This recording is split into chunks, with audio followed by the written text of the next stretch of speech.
ఇవాళ నిన్న మొన్న మీరు చూస్తారు కదా, ప్రేమ్ సాగర్ రావు ఎవరు ఎక్కడ ఎమ్మెల్యే, మంచిర్యాల ఎమ్మెల్యే ప్రేమ్ సాగర్ రావు, ఆ తర్వాత ఇంకొక ఆయన సుదర్శన్ రెడ్డి, వీళ్ళకు మంత్రి పదవులు ఇచ్చుకోవాలంటే కూడా ఉత్సవడుతుంది. ఇప్పుడు వాళ్ళకు మంత్రి పదవి ఇవ్వాలంటే దొంగ సాటున దొడ్డి సాటున ఒక్కొక్కటి ఆయన భుజ కిరీటం కట్టి ఇది కట్టి మంత్రి లెక్క చూపించేటువంటి ప్రయత్నం చేస్తూ ఉన్నారు. ఇవాళ ఎమ్మెల్సీ పదవులు కూడా రెడ్లు తీసుకోవాలంటే కూడా భయపడతా ఉన్నారంటే ఇది బీసీ ఉద్యమం దెబ్బ. ఇగో ఇది ఒరిజినల్గా ఇది దెబ్బ. ఓసీని మంత్రిని చేయాలంటేనే గదగదలాడుతుంది ఇప్పుడు ప్రభుత్వం. అంటే బీసీలలో వచ్చినటువంటి చైతన్యం ఈ తెలంగాణ రాష్ట్రంలో బరాబర్ వచ్చింది. బీసీలమంతా ఒక్కటైనం, ఒక్కటి కావలసినటువంటి వర్గాలని ఇంకా ఒక్కటి చేస్తున్నాం.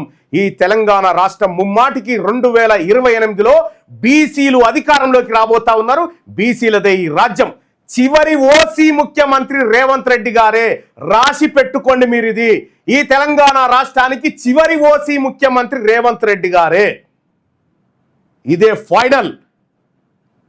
మేము ఏం చేయాలనుకుంటున్నాం అది ఖచ్చితంగా చేసి చూపెడతాం తెలంగాణ రాష్ట్రంలో.